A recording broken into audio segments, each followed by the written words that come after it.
Subscribe कीजिए हमारे channel को और बेल आइकॉन को दबाइए हमारी लेटेस्ट वीडियो सबसे।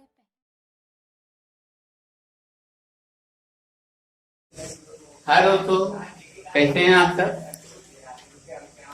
और देखिए, आज हम आपको पढ़ाने जा रहे हैं पास्ट कंटिन्यूअस टेंस।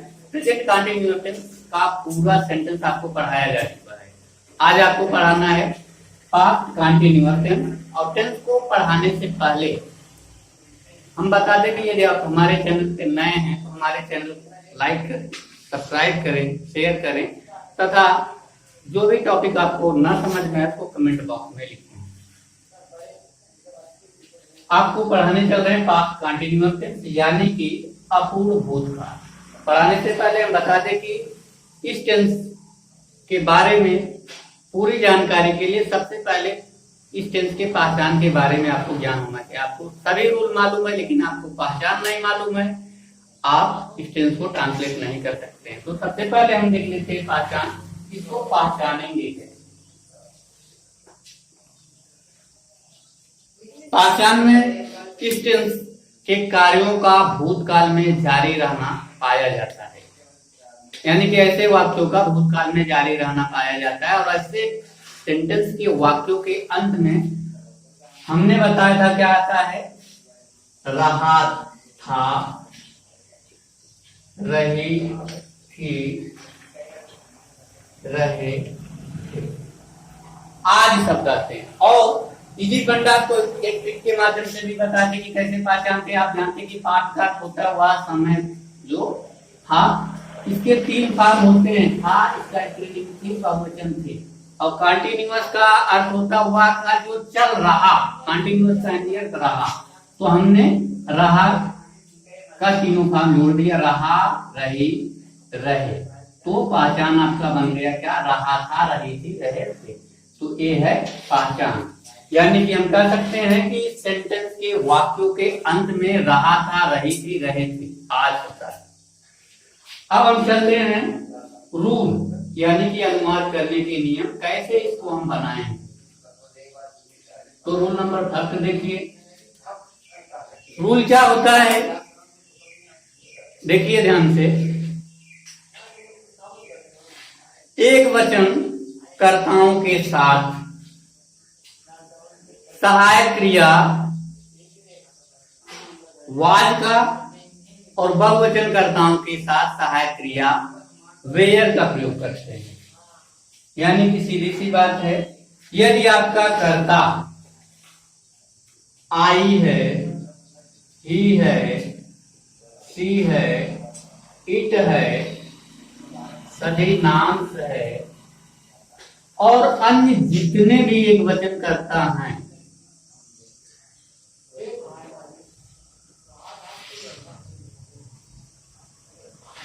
इनके साथ हेल्पिंग वर्ब वाज का प्रयोग होता है और मेन वर्ब की पहली अवस्था में आईएनजी फॉर्म लगाते हैं, अंत में ऑब्जेक्ट लिखते हैं। दूसरा नियम है, इन सबको छोड़कर वी हो गया, दे हो गया, यू हो गया, जितने भी अन्य प्लूरल पर्सन हैं,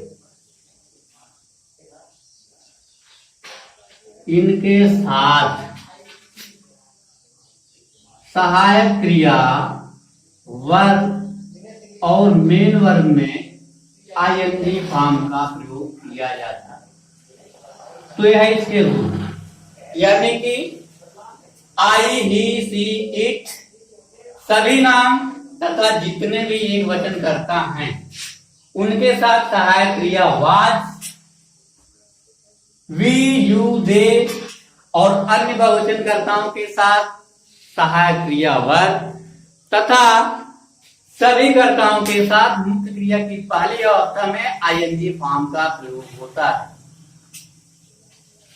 और अगर ऐसे आपको ना समझ में आए तो आप सीधा सीधा जान लीजिए कि वाज की जो हिंदी होती, वाज का जो वर्ग होता था पुल्लिंग और स्त्रीलिंग में थी होती, वेयर की जो हिंदी यानी वर्ग की जो हिंदी होती वो होता है थे। तो आप देख लीजिए कि यदि वाक्यों के अंत में रहा था या रही थी, यानी कि था या थी आ रहा है, इसके साथ जो भी सब्जेक्ट आया, जो भी कर्ता आया, उसके साथ आप सहायक या वाज का प्रयोग करेंगे।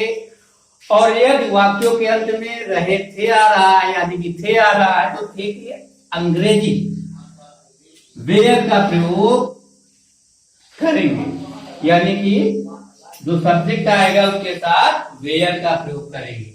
अब हम लेते हैं एक छोटा सा एग्जांपल और आपको बताते हैं। तो सबसे पहले हम आपको पॉजिटिव सेंटेंस में बता रहे हैं, यानी कि अफर्मेटिव सेंटेंस आपको पढ़ाना चालू कर रहे हैं। देखिए, अफर्मेटिव सेंटेंस या आप कह सकते हैं असर्टिव सेंटेंस या पॉजिटिव सेंटेंस। साधारण वाक्य, यानी कि ऐसे वाक्य जो सामान्य साधारण भाव रखते हैं उनको हम अफर्मेटिव सेंटेंस कहते हैं। तो इसके लिए आप देख लीजिए, सबसे पहले फार्मूले में जाहिर सी बात है कि सबसे पहले आपको लिखना होता है सब्जेक्ट, और सब्जेक्ट के अकॉर्डिंग यानी कि सब्जेक्ट के अनुसार हेल्पिंग वर्ब वाज और वर का प्रयोग करना है। फिर मेन वर्ब की पहली अवस्था में आपको जोड़ना है आईएनजी, आईएनजी के बाद आपको जोड़ना है ऑब्जेक्ट। ये आपका फार्मूला। और भी जान लीजिए कि कॉन्टिन्यूअस टेंस है, किसी भी टेंस का कॉन्टिन्यूअस है, चाहे वह परफेक्ट कॉन्टिन्यूअस चाहे प्योर कॉन्टिन्यूअस हो, मेन वर्ब के पहली अवस्था में आईएनजी फॉर्म का ही प्रयोग किया जाता है। तो अब आपको बताना चालू कर रहे हैं, लेते हैं एग्जांपल। और देखिए, जैसे एग्जांपल में हमने ले लिया कि मैं अपनी किताब पढ़ रहा था, मैं अपनी किताब पढ़ रहा था। एग्जांपल में हमने दिया मैं अपनी किताब पढ़ रहा था, मैं अपनी किताब पढ़ रहा था। तो इसमें आप देख सकते हैं सबसे पहले आपको क्या लिखना है, सब्जेक्ट, सब्जेक्ट यानी कि कर्ता। तो कर्ता यानी करता, करने वाला। तो अपनी किताब पढ़ने का कार्य कौन कर रहा, मैं की अंग्रेजी होती आई।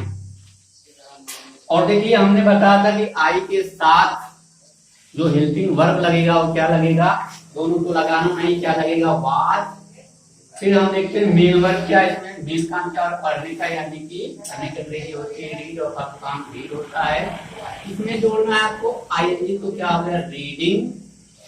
और आपको लिखना ऑब्जेक्ट, यानी कि हम क्या पढ़ रहे हैं, किताब। क्या पढ़ रहे हैं, किताब, अपनी किताब।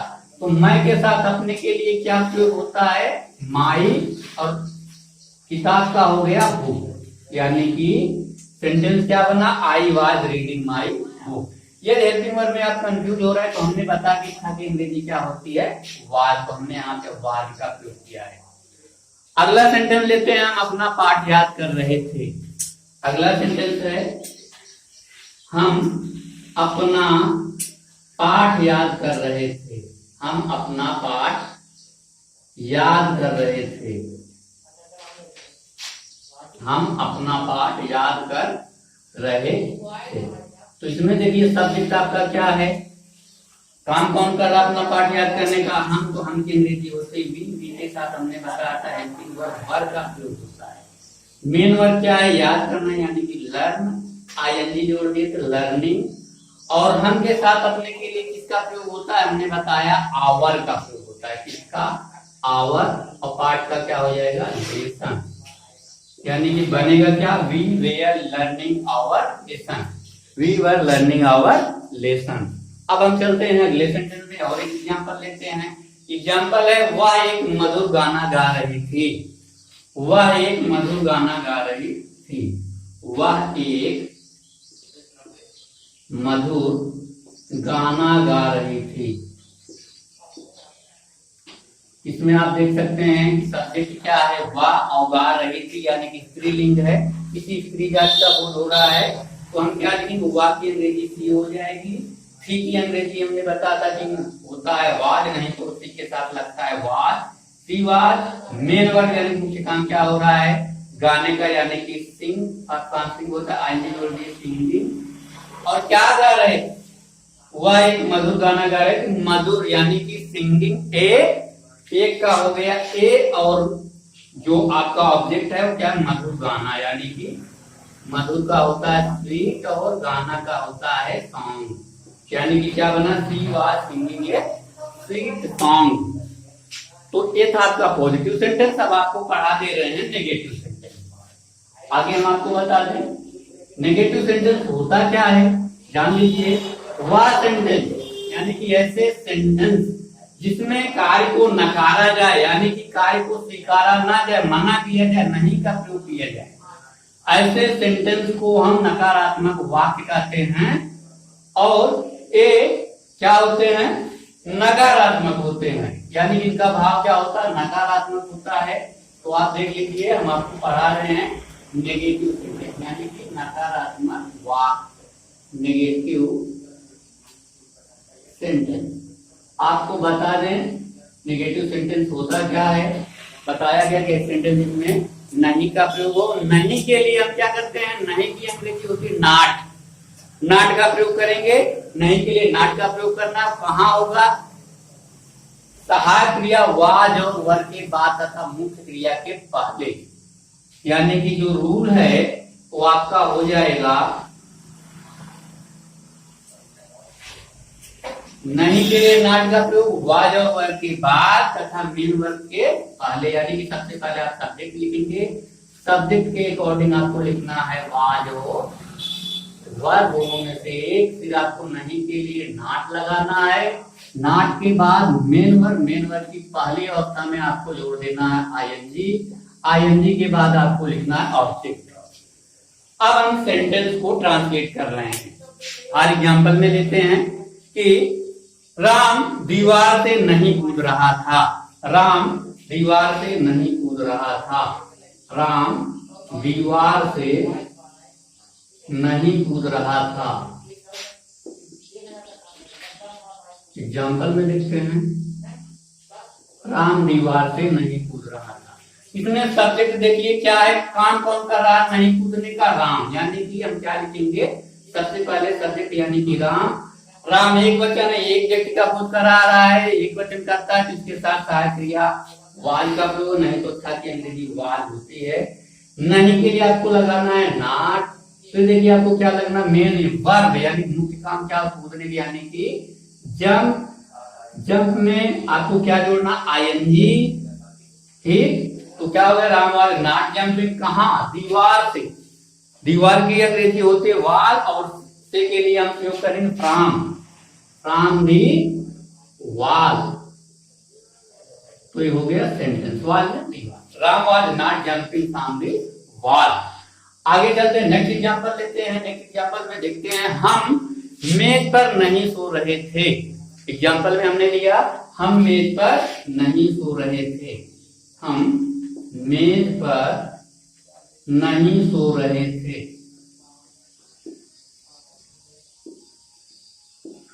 अब इसको हम क्या करते हैं? ट्रांसलेट करते। इसमें देखिए आपका सब्जेक्ट क्या है, यानी कि जो काम कर रहा है हम। मेज पर नहीं सोने का काम कौन कर रहा है? हम की अंग्रेजी होती वी। वी के साथ हेल्पिंग वर्ब लगता है वर। नहीं तो देख लीजिए थे की अंग्रेजी होती वर। नहीं के लिए हमने प्रयोग किया नॉट। फिर आपको क्या लगा? Main verb. मेन वर्ब क्या है? सोना, यानी कि स्लीप। आईएनजी जोड़ दिए तो क्या हो गया? स्लीपिंग। और कहा? मेज पर के लिए ऑन और मेज के लिए table. On the table, on the table, यानी कि we were not sleeping on the table. Next example लेते हैं, वह एक गाय नहीं खरीद रहा था। वह एक गाय नहीं खरीद रहा था। वह एक गाय नहीं खरीद रहा था। एग्जाम्पल में देखते हैं और इसको बनाते हैं। इसमें देखिए सब्जेक्ट क्या है, यानी कि काम कौन कर रहा है? गाय नहीं खरीदने का वाह। वाह की अंग्रेजी आपको मालूम है कि क्या होता है? ही। पुलिंग है तो ही के साथ क्या लगता है? वाज। नहीं के लिए नॉट। क्रिया क्या है? खरीदना, यानी कि बाई। बाई आईएनजी जोड़ दी बाई। और क्या खरीद रहे हैं? एक गाय, एक काऊ, यानी कि क्या बना? He was not buying a cow. तो ये था आपका नेगेटिव सेंटेंस। आगे हम इंट्रोगेटिव और इंट्रोगेटिव नेगेटिव सेंटेंस इस टेंस के सेकंड पार्ट में आपको अवेलेबल कराएंगे, सेकंड वीडियो में आपको मिलेगा। यदि आपको ये टॉपिक ये टर्म आपको समझ में आया हो तो हमारे चैनल को ज्यादा से ज्यादा लाइक, सब्सक्राइब और शेयर करें तथा